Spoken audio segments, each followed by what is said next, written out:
This is the story of the Sorcerer's Apprentice. Long, long ago, there lived a sorcerer, a wise old wizard who could weave the most marvelous magic spells. He could turn princes into field mice, pebbles into pure gold, and he could make himself disappear, pressed out in a puff of pale blue powder. The sorcerer lived in a castle high above the River Rhine. The castle had tall towers, twisted turrets, and a maze of vaulted passageways which led to a deep, dank cellar.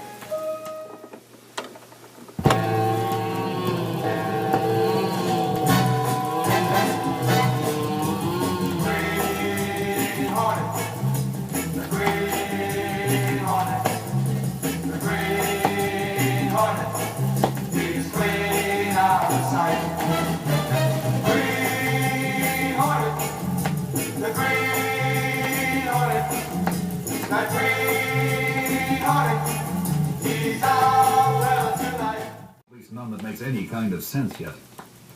Moments later, I was winging my way eastward, leaving the Batcave and Gotham City behind, with one slim clue to go on and no idea what lay waiting for me in Africa.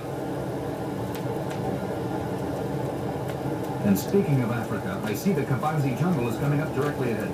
It's time for me to wrap up this report. But before the Caped Crusader can end his log entry and switch off the tape, trouble. One of my tunnels isn't firing. That plane is no dirty, out of control. Mayday, mayday. Controls don't respond properly.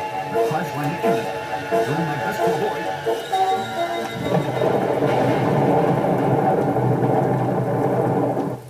finally the smoldering and crippled bat plane comes to rest, leaving a torn and tattered figure slumped in the cockpit, a cowled figure that does not move or utter a sound. Every year, before winter sets in, the Smurfs gather food from the forest and store it in a big mushroom-shaped barn in their village. As always, when the work was finished, Papa Smurf, who is the oldest and wisest, checked to see that all the walnuts, beechnuts, hazelnuts, chestnuts, and smurfberries were stacked properly. He smiled contently.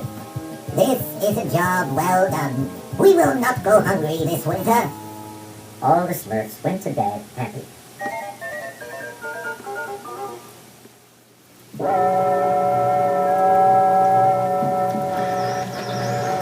It's too bad you guys in Houston didn't come along for the ride.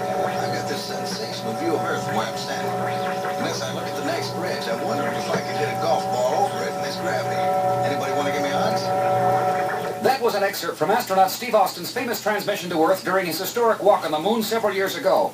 It was the voice of a courageous explorer, a man dedicated to the pursuit of man's knowledge and the expansion of his horizons.